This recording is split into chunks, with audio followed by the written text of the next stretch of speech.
Thank you so much for joining me. I'm super excited to talk to you.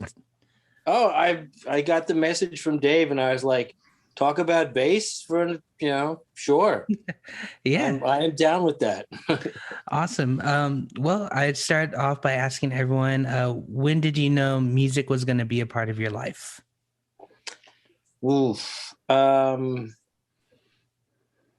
mean, my mother was a professional opera singer, so there was when she stopped singing publicly, she still taught vocals and piano. She's a really accomplished piano player.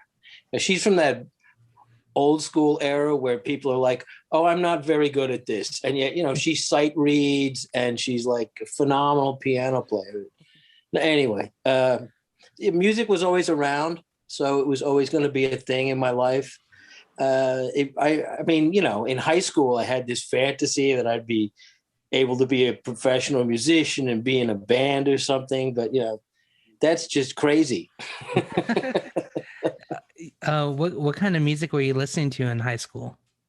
Mostly classic heavy metal. Big fan of bands like Zeppelin and Black Sabbath. Yeah, those are the biggies. Also, I love most classic hard rock. They started to lose me a little bit on the progressive stuff. The prog rock shit got a little beyond me. Yeah. I'd say Jimmy Page is really one of the most influential musicians for me, and the way I play and the way I approach and interpret music. Really? Yeah. What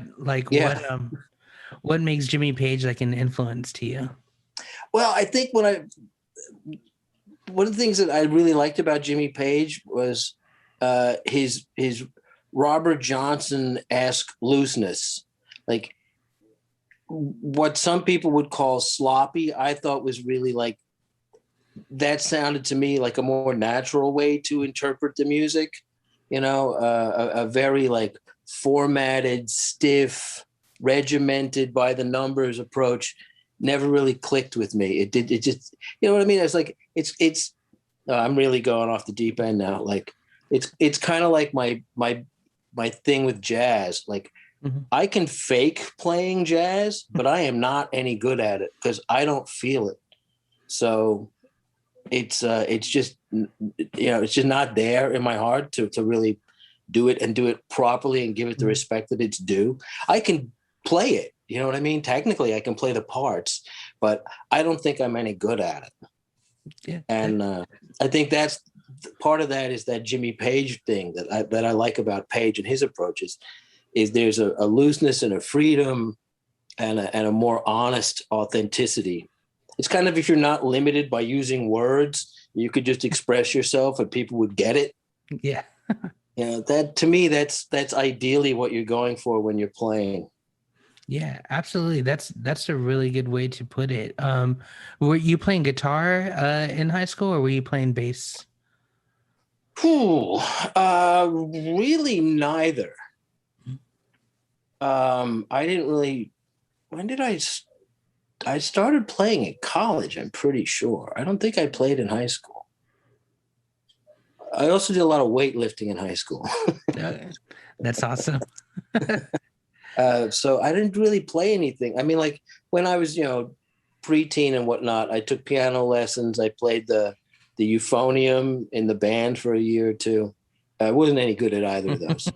I sang a little bit until my voice broke, but I didn't really pursue it in high school. And then in college, I kind of like, somehow I got a bass. I don't remember even how I got the bass, but I got it and I BS'd my way into a band.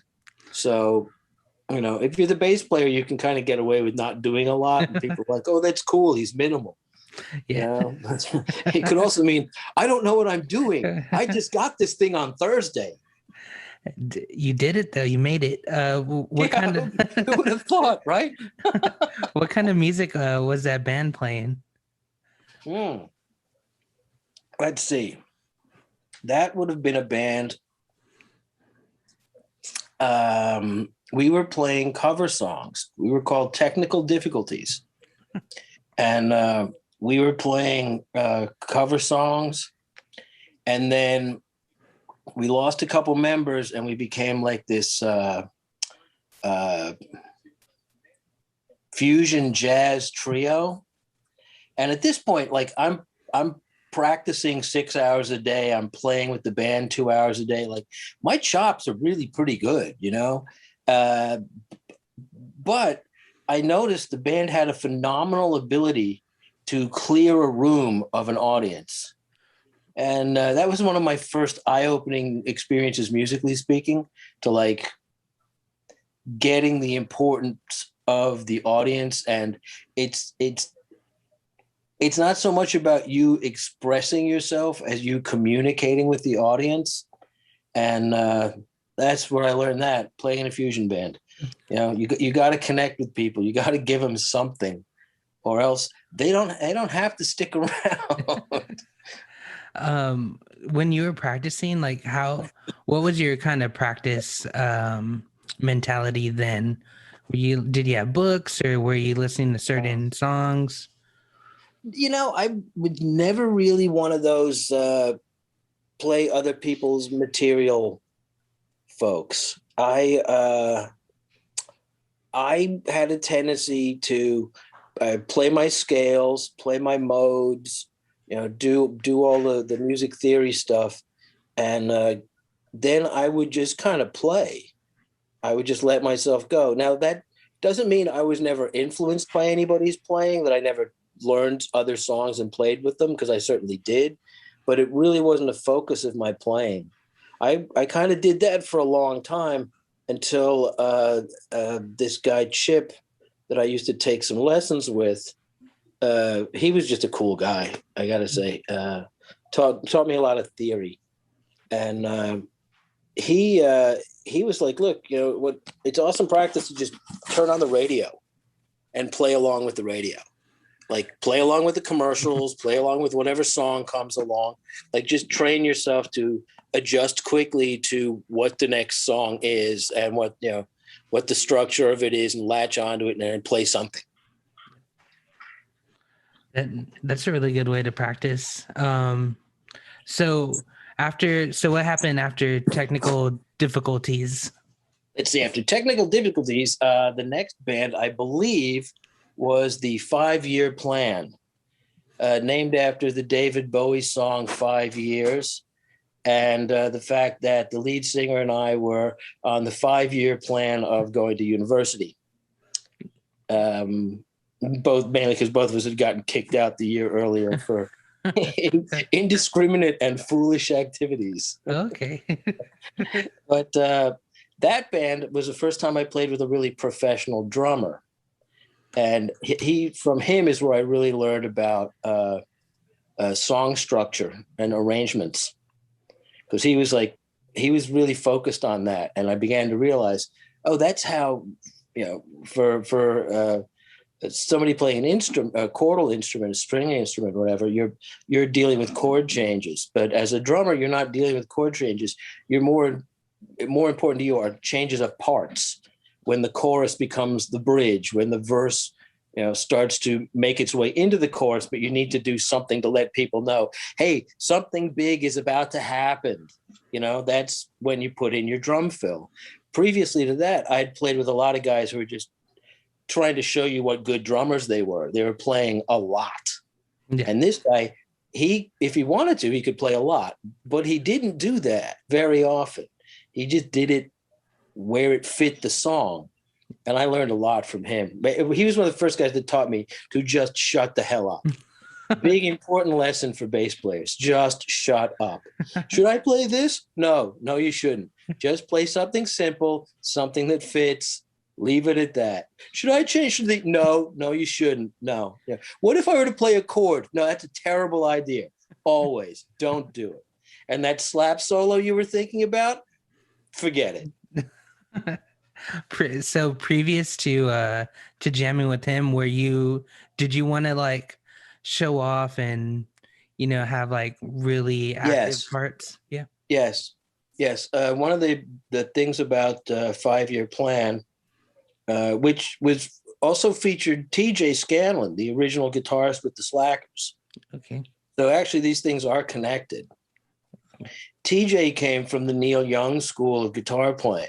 So TJ would play these like technically simple but really emotive solos, and he would come up with these like really crunchy, grungy guitar sounds for chord parts, and just let them hang. So I learned a lot from him too about, again, shut up and keep it simple. But because he was doing that and the drummer was really focused on keeping the arrangement tight, I could play whatever the hell I wanted. And I did. Hell yeah. But I learned to cut that back. Out of curiosity, like now when I see you play your bass on the throne or the stool. Right. Were you doing that back then too? No. Back then I just played with the strap. Geez. I'm gonna have to like figure out exactly when this happened, but the Slackers were on tour. We were doing a gig at the Velvet Elvis in Savannah, Georgia. Mm-hmm. And I was on my skateboard getting a slice of pizza, and I slowed down to look at a bright yellow 67 Mustang. And next thing you know, you can going slowly on a skateboard, not paying attention. I hit the world's smallest pebble. And next thing you know, I'm flying ass over tea kettle. I land in the middle of the road and I've broken my wrist. Oh man. So this was like 25 odd years ago, maybe. Mm-hmm. Really? 25? Oh my God. No, it couldn't have been. Must have been like 99. Yeah, something like that. 98, 99, 2000.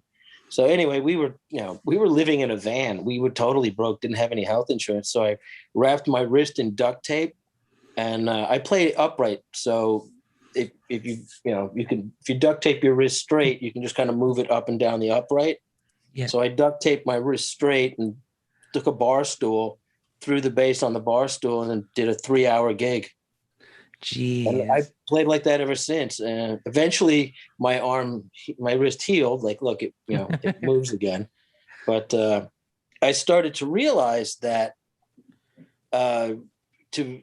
As I said, I play upright, so I would be playing upright for the ska tunes, mm-hmm. and then when I go on tour, I wouldn't have the upright, and I'd have to try and play ska tunes on the electric bass, and it never really felt the way I wanted it to. Mm-hmm. But when I started doing the bass on the bar stool thing, that felt right. Like I could play more like an upright. I could get the kind of timing, and you can't see my hands moving. This thing is too desperate. And it's like I could get all that stuff together, and it made more sense. It really did. I felt I could play ska more authentically if I played it in that style. Yeah, and I mean, just like you're saying earlier, just having that feeling and the authenticity, I'm sure you can mm-hmm. You can totally hear it in your style and the Slackers music. You can just hear the authenticity that y'all love what you do, and the live shows too. I love your shows. Oh, thanks. We love the live shows. Yeah, it's heartbreaking not to be able to play for the Slackers audience. They're the best. Yeah, man, we love you. I'm in San Antonio, so like we always go up to Flamingo and Austin. Yeah, we play with you at Jack's Patio, which isn't around anymore, but yeah. So after the 5-year plan, what was your next kind of musical step? After the 5-year plan, it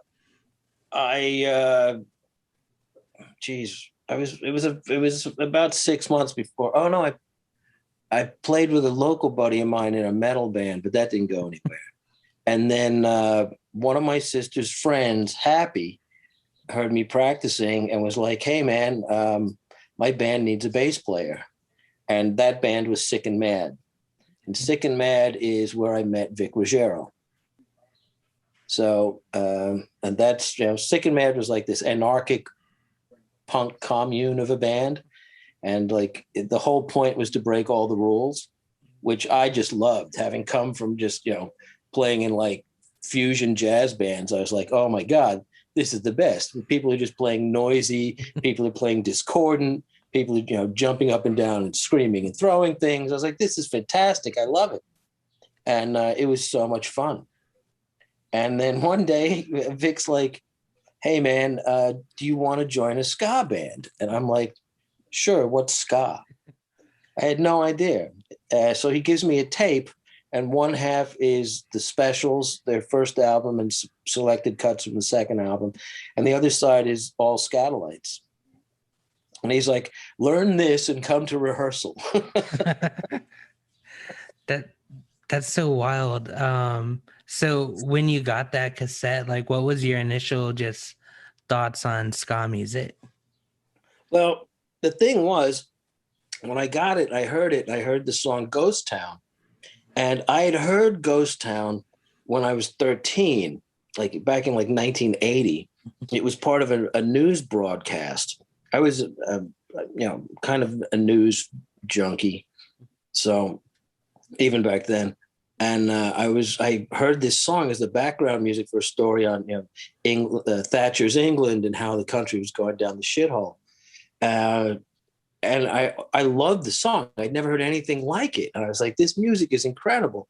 But, at that time, 13-year-old kid couldn't really access underground music coming out of England safely.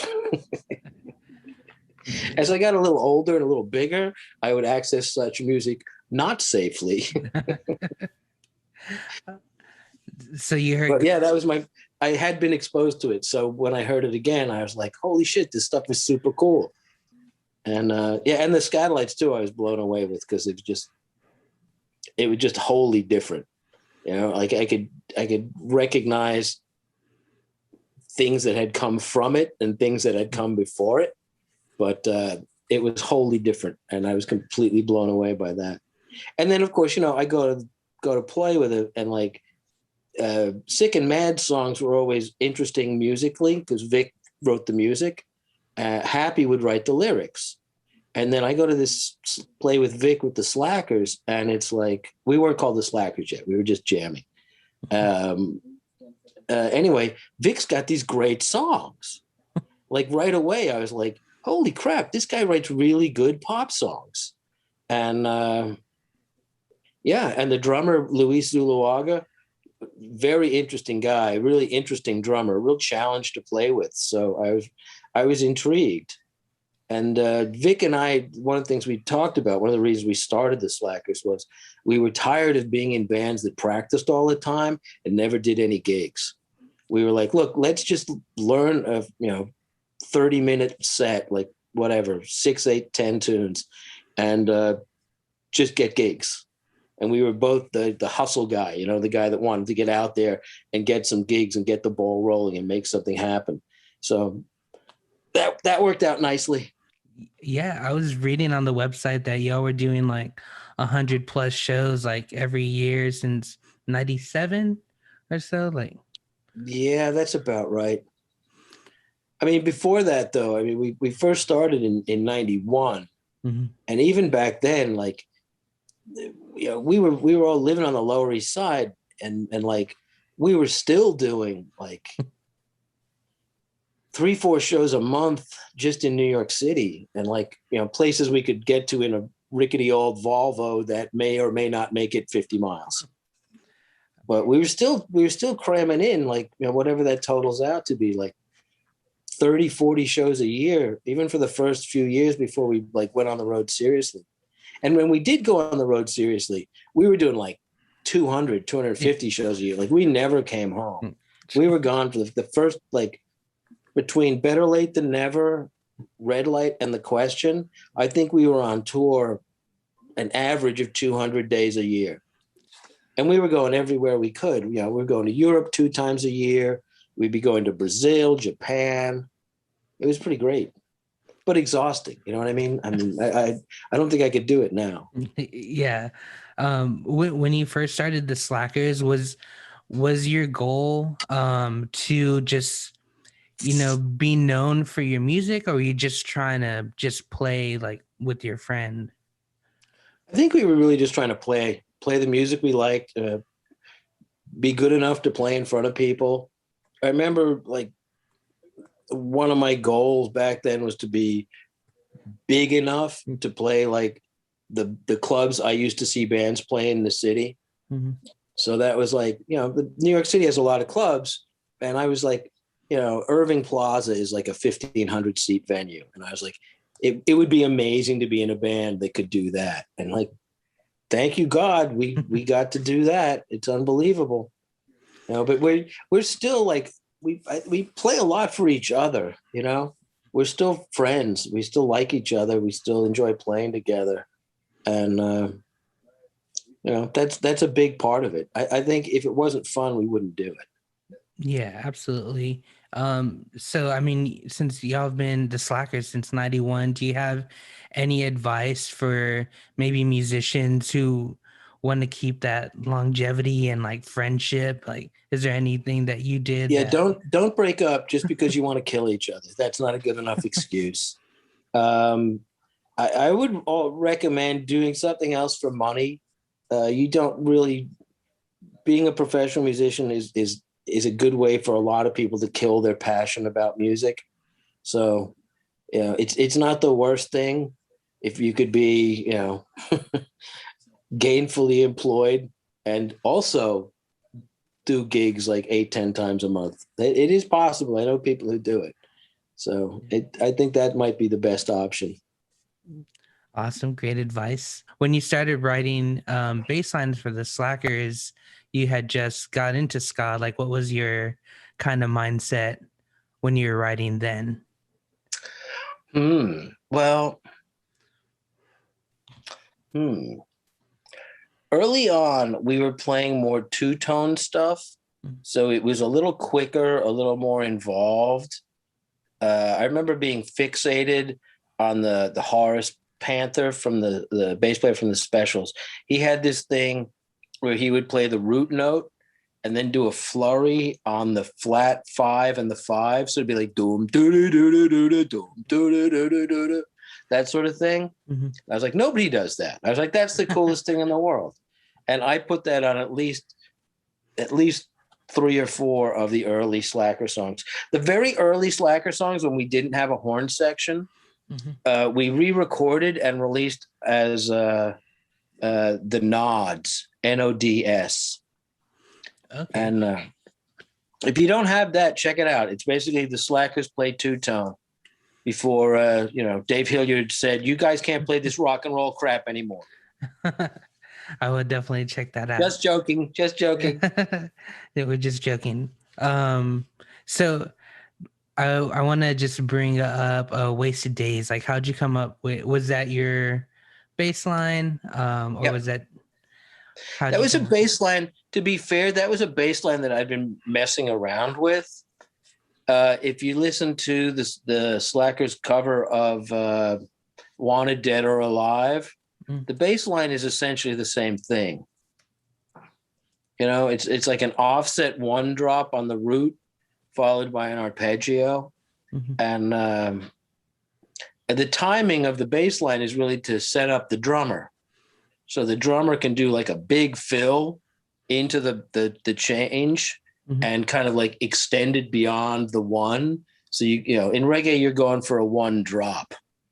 So if you got a really skilled drummer, will play a fill that goes all the way up to the very edge of the 1 drop. You know what I mean? Not just like stop at the 0 and let it go. It's like you really want to set up that 1 drop so that a really good reggae drummer will take it all the way up to the edge. And that's what I wanted to do with the bass line.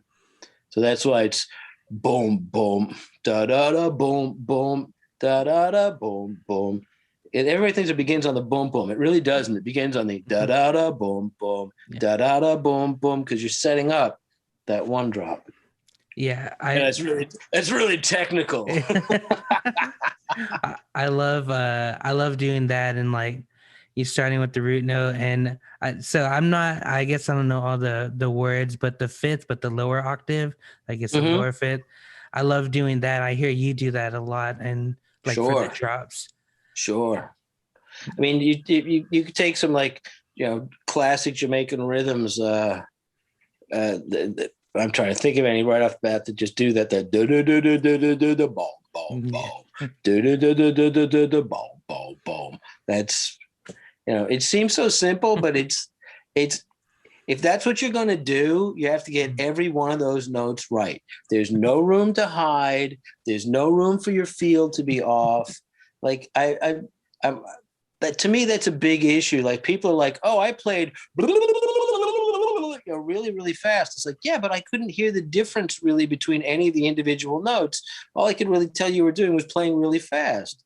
If I go boom, boom, boom, boom, boom, boom, boom, boom. You can tell where all those notes are. If I all of a sudden start going boom, boom, boom, boom, boom, boom, boom, boom, boom, boom, that's totally different. Yeah. Simply, but totally different. Yeah, absolutely.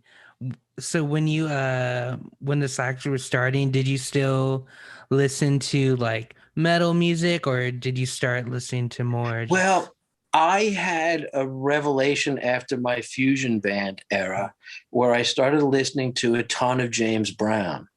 okay. I got a James Brown greatest hits record and was listening to it. I was like, James Brown has like 5 number one hits that are in one chord. He doesn't change chords at all. He's like, guys, play something funky in G for about, I don't know, 15 minutes. I'm not even going to say any words. I'm just going to make these like guttural screaming noises. All right. So yeah, 15 minutes G, I'll check back on you. And the band kills it. They kill it. You've got like some of the great bass players are coming out of that band, Bootsy Collins, not the least. And they're just jamming on G for literally 10 minutes. And it's a number one hit song. Everybody knows it in the entire world. You know what I mean? It's like, I came to that and I was like, coming out of the fusion background where we had like, 18 chord changes every 4 beats. And I was like, you have got to be able to do this with one chord before you have earned the right to play a second chord. Yeah, absolutely. Have you I seen know I'm a Boots? real wacko when it comes to bass playing. Like all the other bass players are like, I like to play all sorts of stuff. And I'm like, no, you don't deserve to play a second chord Play one chord only. until you get it right. Yeah. Have you seen the video Bootsy Collins teaching you how to play funk on YouTube? I don't think so, but I'm not 100% sure on that. I I've mean, seen some Bootsy videos, there's one he did many years ago mhm. for a rock school, an English show called Rock School, which I saw, and he shows you like the fundamentals Mhm. of how to play funk, like where you're supposed to put the beats. Yeah, Is that it? I believe so. He's basically just saying like on the root note, on the one, you hit the root note, and Yeah. then you have space to fill in. And Yeah. the next time one comes around, you hit Hmm. the root note, and that's pretty much like how he explains it. Yeah, totally. I mean, believe it or not, like funk was really my thing when I got out of my metal phase. Mhm. Before I got into ska, I was all about funk. I wanted to join a go-go band in DC and play that kind of like soul funk that was going on back in the late 80s, early 90s. But that didn't happen. Yeah. Can you play slap bass? I can. If you look at my thumbs, you'll see that there's a calcium deposit over here, which I developed from playing too much slap bass. As I said before, nobody wants to hear you play slap bass. If you want to do it, that's great. Knock yourself out. It's a lot of fun. I love doing it. I have a physical deformity as a result of doing it too much, but no one wants to hear it. You will not hear a slap funk solo in the middle of a Slackers concert for 2 reasons. A, no one wants to hear it. And B, I don't want Vic and Dave to kick my ass. That's so funny. But you will hear a Misfits cover in the middle. Sure, sure. Yeah. Well, the people are every now and again. Somebody asks me, they're like, "What is the Slackers punk rock connection?" You guys have been on punk rock labels. You have this punk rock association, and I listen to your music, and I don't hear any punk rock whatsoever. Pardon me. And I'm like, well, we listen to a lot of stuff. It doesn't always come out in a straightforward manner. Like I listen to a lot of country, a lot of old country, and it comes out every now and again, but it's not like every tune sounds like a country tune. Who is some of your favorite country artists? I'm a big fan of the older stuff. I'm a huge Patsy Cline fan. I love old Willie Nelson stuff. I love bluegrass, like the Monroe Brothers. I'm a big fan also of like the gospel groups, like the Osborne Brothers. Not gospel, I meant doo-wop harmony, like that sort of thing, like the Osbornes and the Jordanaires, stuff like that. Big fan of that. That was one of my loves about getting into the whole ska, Jamaican music, retro music scene was I'd seen the movie The Harder They Come when I was young, and I was really into like doo-wop and 50s tunes. So is Vic, by the way. That's one of the great unknown Slacker things. Is Vic and I grew up on classic rock radio, 50s, 60s, 70s hits, and we love and know all that stuff. And we're huge doo-wop fans. But the doo-wop connection is one of the things that really attracted me to Jamaican music because there's so much vocal harmony stuff, particularly in like the rock steady era and the mid to late ska era. You just like those are the bands, those are the groups that are making it. They're all about these 3-part vocal harmony groups. You know, you can name the Techniques, the Tenors, hell, even the Toots and the Maytals had 3 people. See, even the Wailers had 3 guys singing. Like it was all these guys. That was the sound of the day, and I was really a huge fan of that. Really a huge fan of that. Still am. Yeah, I think that's great. Am I talking too much? Am I blathering? No, this is awesome. I'm enjoying every second. It's great. What has the Slackers been doing during this like pandemic time? Well, we've had to change a lot of the way we do stuff because obviously we can't be doing 100 gigs a year. It's just not possible. Sorry, I'm just trying to adjust the camera there. Mm-hmm. So we've had to do a lot more stuff online. We've been doing some of we have some kind of like historically regular shows, like our Christmas show, our holiday show. We usually do, a show in April, which used to be called Slackfest, mm-hmm. and we usually do a boat cruise at the end of August, early mid-August. So we're trying to do events online, like do live stream concerts, and kind of trying make a big deal about it. We did one for the holidays. We did one for Valentine's Day. I'm sure we'll have one coming up in the next month or two. But we've also been we've been trying to do a Facebook live stream show every Sunday. So one of the band members will be featured. And, literally we've all done it. And it's pretty cool to see what the guys are doing. One of the questions you sent me was, have you been creative during the pandemic? How has it been affecting you? And it's butchered me creatively speaking. Like I haven't written a new song in a year and 3 months, which is not good. That's not good. It's not good. Yeah. But because of these live streams, I've had to, I wanted to perform some of the songs I'd written, and I can't play bass and sing at the same time, for the most part. So I had to practice how to play guitar and sing and do my own stuff. And that's been really fun for me. It's creative, but it's not like creating out of the thin air creative. It's just flexing my muscles, particularly muscles that don't get flexed much. Like I don't play much guitar, and I certainly never sing in public.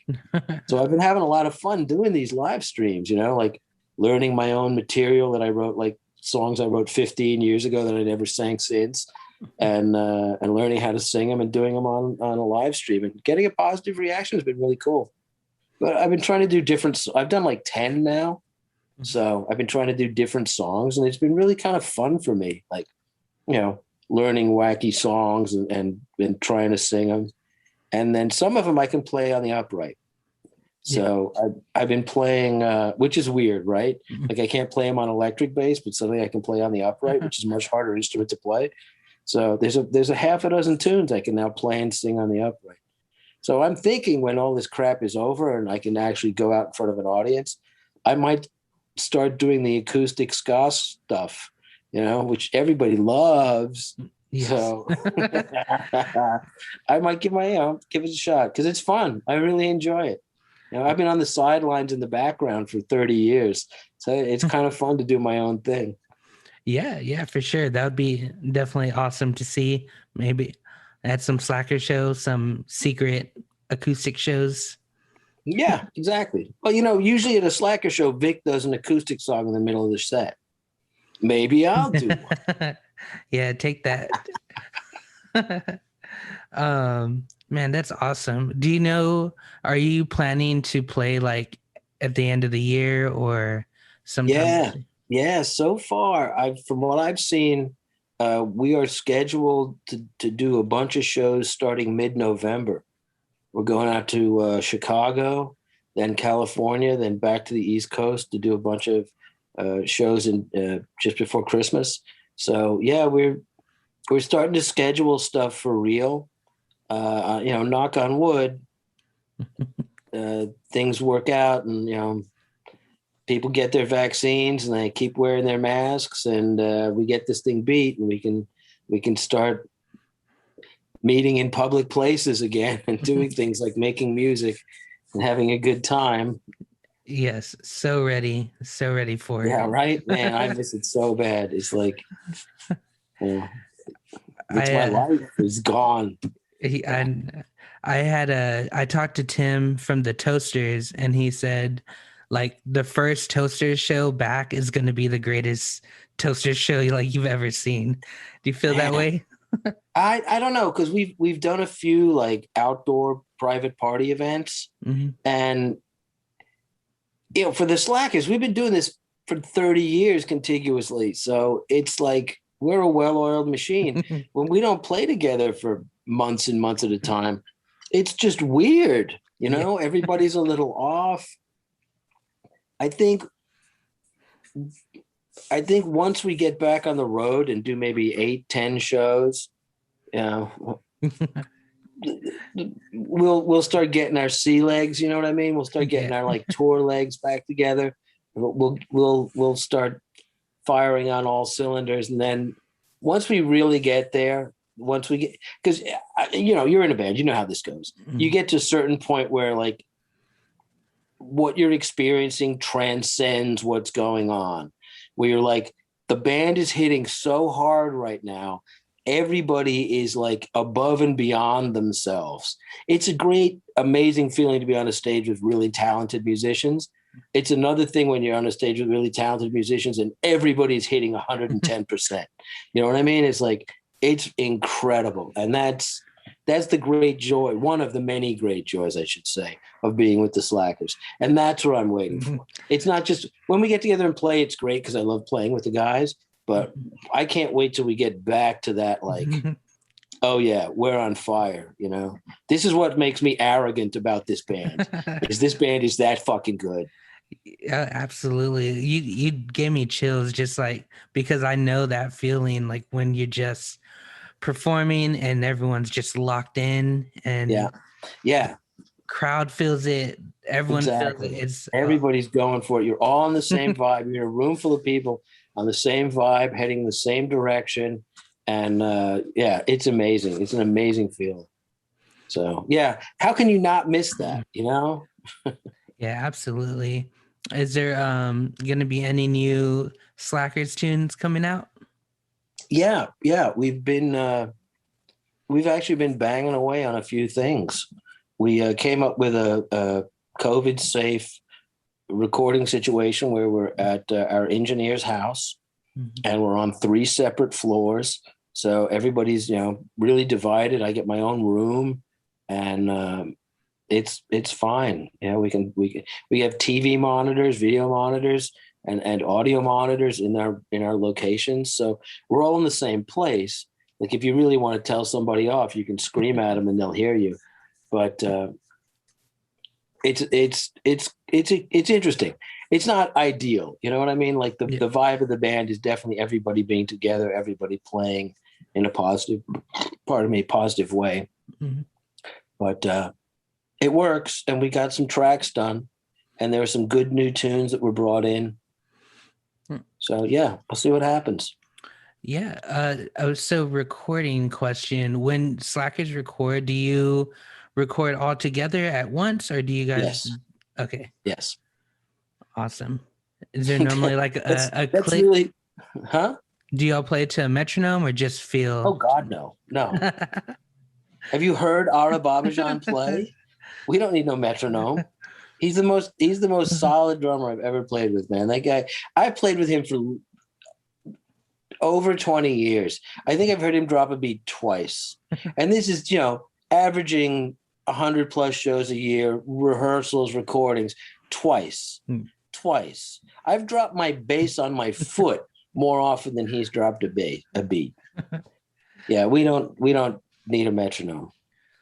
Yeah, and it's not the way we play things anyway. If our songs are going to speed up or slow down, fine, they're going to speed up or slow down.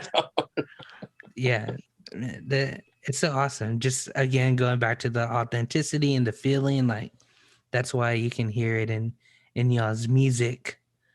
I think that's the punk rock of it. You know what I mean? The punk rock is the attitude of this is good because this expresses the way I feel, not because it's perfect. Yeah, I 100% agree. For any gearheads, what kind of gear are you using right now, or for recording? As you know from playing with me, I just use whatever gear the opening band will let me borrow. With Slackers, learned this trick from the Scatolites a long time ago. Like, you don't have to haul your heavy damn ass equipment around if you just borrow somebody else's. So I just make do with whatever's there. My personal preference, though, I like really crunchy, dirty sounding amps. If I have, obviously an Ampeg SVT with an Ampeg 8x10, that's the first choice. That's the best amp in the world. It gets the best tone. You won't go wrong with that. But if I get to be stupid picky, I like a 1970s acoustic 370 or 470, or a custom 200 head. The 2x15s are okay, but I almost always prefer the 8x10s, mainly because when you're on stage, I think the 15s are hard to hear. They're so low end heavy, whereas those little 10-inch speakers are compensating but for being smaller by having a big array of them. So they still push a ton of air. They still get the low notes, but they're up closer to your ears, and they're pumping out more sympathetic frequencies. So your brain interprets the low tones better, I believe, than with the 15s. 15s are great if you're standing, 20 feet in front of them. But when you're on stage, you're standing like between, 2 and 8 feet from your speaker. And like 10s just, I think, cut better. Mm-hmm. But having said that, I do like a real dirty amp. If I can get a real dirty amp, I'll take it. For the longest time, I used to play these late 60s Vox hollow body basses. Mm-hmm. And they had built-in distortion. And with the Slackers, obviously, like heavy distorted stuff is not always apropos, as in, maybe one song out of 150. But for me personally, when I'm just playing by myself, I like to rock out with really dirty, crappy sound, not crappy, but dirty, muddy sounding basses and amplifiers. My main bass right now is a 1969 Gibson EBO with that ginormous mudbucker pickup up near the neck. And man, that thing is massive. It puts out such a tone. And if you want to crank it into an amp that can be overdriven, it puts out so much power that it sounds incredible overdriven. It's like the Geezer Butler special. Yeah. Yeah, I love Geezer's tone. How did you, or why did you switch from the Vox to the Gibson? How'd that come Oh, about? mainly because they kept breaking. I had one that lasted for about 15 years, and then it literally fell apart during the show. Literally fell apart.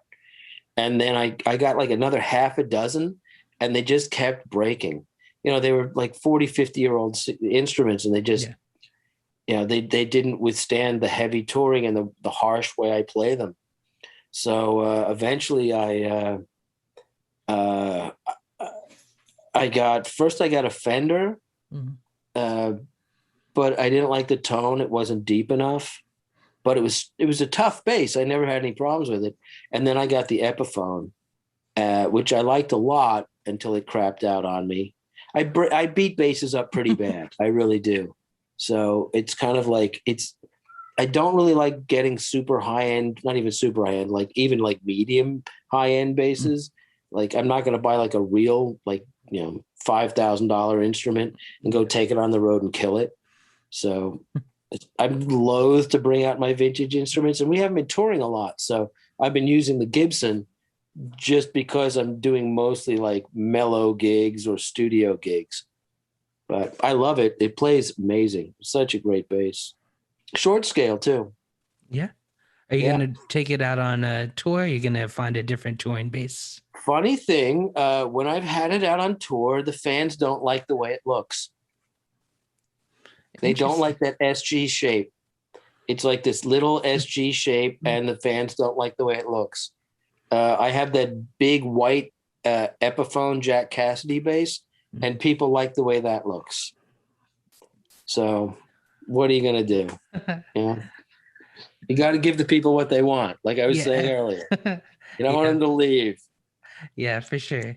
Man, that's so crazy. Has anyone just came up and like told you that? Like fans have told you like where's your where's your Epiphone at? Kinda. Uh, People have asked me where the Voxes are at. I Oh, definitely get that. I definitely get that. I've heard the funny thing is people won't say stuff to you directly so much. I've heard from other people and other band members that folks don't like the way that bass looks. The EBO SG shape is just not right for the situation. yeah. That's crazy. Yeah, right. Yeah. I mean, But I can see, like, I usually wear a white suit. So if I've got the big white bass, it kind of goes with the big white suit. I get that. I yeah. have seriously thought about taking that big Mudbucker pickup out of the EBO and just drilling a giant hole in Uh, the Epiphone and putting it in there. I seriously thought about that. I know it's a terrible thing to do, I mean, it could but sound yeah, it could be awesome, but yeah, also just taking it off of that Gibson, I wouldn't. but that would have to be done very carefully. Taking Yeah. it off the Gibson would be surgery because you have to put it back. Yeah. Yeah, it has to go back. I don't know when, but it would have to go back. For sure. Um, all right. Well, what are your plans for the rest of the year? Like, from what are Marcus's plans? It doesn't have to be Slackers related. Oh, what are my plans? I don't really have a lot of plans. I'm really looking to see where the cards are going to fall. You know what I mean? What the dice are going to roll up as. Uh, yeah, it's hard to call. You know what I mean? If Yeah. things straighten up by midsummer, I might be doing shows again. Yeah. If things don't straighten up by midsummer, I'll be learning more songs to do on my next live stream. Yeah. So there's a lot up in the air right now. I know everybody's in the same situation, so I'm sorry it's not a conclusive Oh answer. yeah. Yeah. No, no, for sure. And then just final question. I want to see what you think of this state of ska music right now. Well, I haven't been able to see anything about the state of ska music in a long time, so because I haven't been out and around getting to see stuff. But last time I was out, I thought things were good. I think there's been a, a real strong foundation of traditional ska, traditional rock steady influenced bands in the scene. And as far as I'm concerned, that's a good thing. Mhm. And I also see some good younger bands that have got like a more energetic, upbeat approach to stuff. But they're still good bands and they're still kicking ass. So I will be really curious to see, like with all this downtime, if some great new bands don't come out. I mean, there are some great bands on the East Coast, the West Coast, the Midwest, down in Texas. There's a lot of good bands out there. And like we're actually kind of lucky that no one's looking at us. You know what I mean? It's like it would just get messed up if somebody thought there was money to be made here. So it's kind of a good thing that things are cool and nobody's looking. So you know what I'm saying? Like think of the last time you went to a ska show. The bands were good, Yeah, you know, yeah, right? yeah. It's a good time for ska. It hasn't always been that the bands were good. Sometimes the bands were stupid, Mm. and now most of the time I go to a show and I'm psyched, man. I think the bands are good.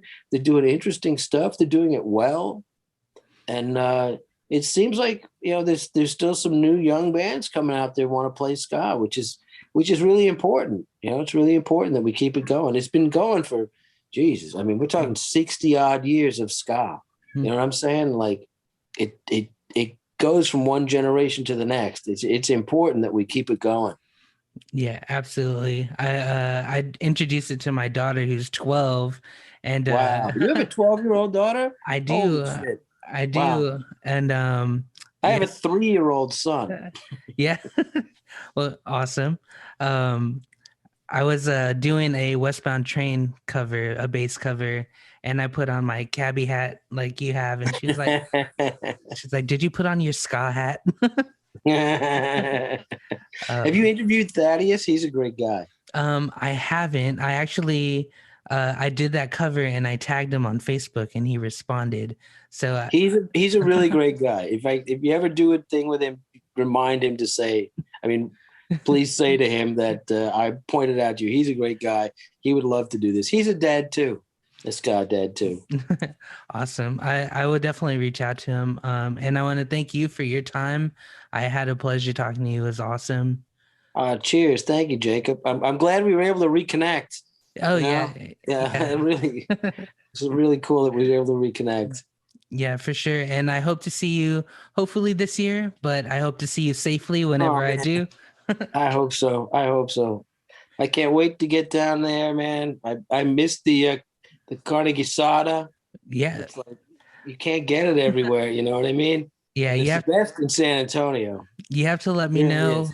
My parents have a Mexican restaurant and I Do will they a hundred really? percent treat the slackers Really? Oh, every time y'all oh, come. I'll you give better you watch it. You know we can eat, right? You heard that's the legends. we'll make it happen. Jesse Wagner calls us the snackers. Oh my god. Oh man. Uh Oh, yeah. we might just do a gig in San Antonio just because we can come to your folks' restaurant. Hey, we'll make that happen too. You can play there if you want. Ooh. I think Stranger things have happened, my yeah. friend. Stranger things have happened. All right, Marcus. Well, I appreciate it again. Thank you so much, and I hope you have a great day. Thanks. Thanks for having me, Jacob. You too, man. Have a All great right. night. Thank you Take so much. care. Bye. All right. Take it easy. Later.